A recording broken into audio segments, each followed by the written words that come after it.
भोला सब ही पुकारे हो, आवा भोला सब ही पुकारे।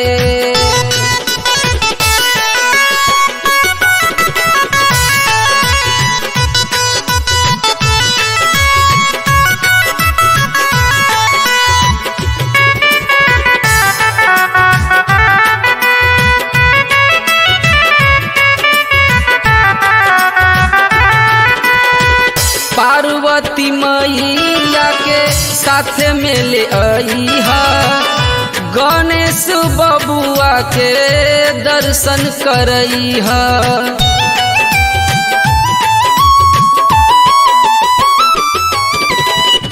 पार्वती मैया के साथ में ले आई है, गणेश बबुआ के दर्शन करई है।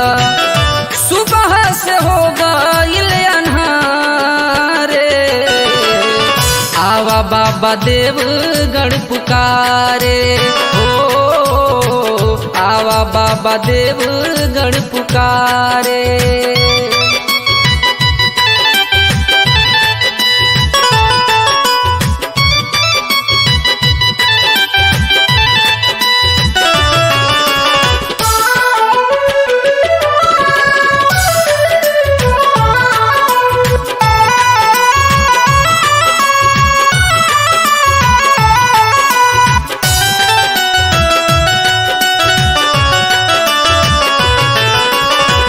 तारीदा जीवन बाबा देके दर्शनवा, अन्न धन मांगी नहीं कवनो गहनवा।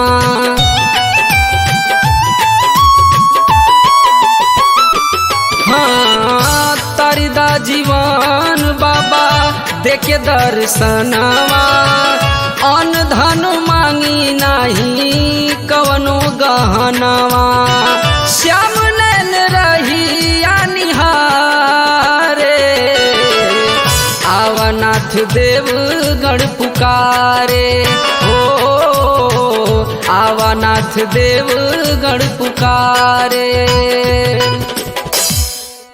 आवा भोला सब ही पुकारे।